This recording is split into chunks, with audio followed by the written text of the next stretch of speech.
Hello everyone, সবাই কেমন আছো? আশা করছি সবাই ভালো আছো। দেখো আমার হাতে স্কুল প্যান্ট নিয়ে বসে গেছি আমি।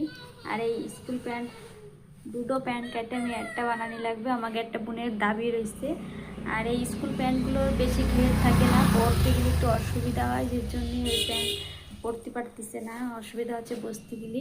তো আমার কইছে যে দুটো প্যান্ট দিয়ে আমার একটা প্যান্ট বানায় দেবা, তার জন্য আমি এই প্যান্ট নিয়ে বসি কাটিং করে। তো এগুলো বানানি কিন্তু অনেক ঝামেলা, কিন্তু তার দাবি আমি ভাবছি না করে দিই, তার একটা প্যান্ট বানাই।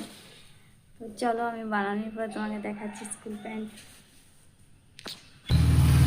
আর আমি সবসময় চেষ্টা করি কেউ যদি আমার কাছে সেলাই করতে আসে তাকে ফিরোই না দিয়ে তার জিনিসটা পারফেক্ট ভালোভাবে সেলাই করে দেওয়ার জন্য আমি সবসময় চেষ্টা করি। তো এগুলো বানাতে অনেক ঝামেলা, কিন্তু তাও ভাবছি না ভালো করে সেলাই করে দেওয়ার চেষ্টা করবো।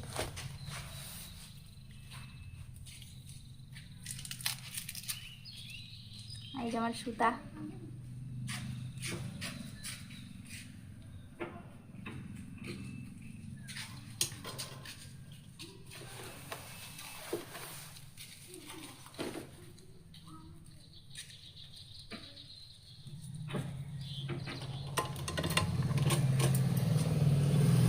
তোমরা পুরো ভিডিওটা ফুল দেখতে থাকো, আমি প্যান্ট বানানোর পরে দেখাচ্ছি তোমাকে কীরকম হয়। তো কাটিং করার আগে আমি ভিডিওটা করা হয় নাই, করলে আমি প্যান্ট কত ঘেরে কম আমি দেখাইতে পারতাম। তো যারা যারা স্কুলে যাও তারা তো জানো প্যান্টে একটুও ঘের না। আর ওঠা বসা করতে গেলে কষ্ট লাগে ওই প্যান্টে, আমি বুঝতে পারি।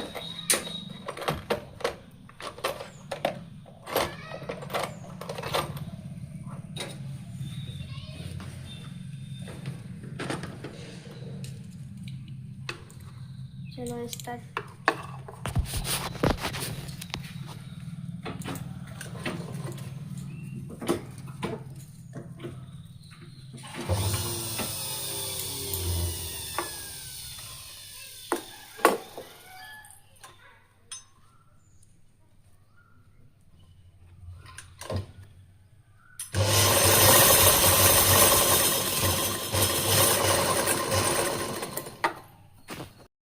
একটা জিনিস দেখাই তোমাকে, প্যান্টগুলো যেরকম সেলাই থাকে একটু তাই দেখো।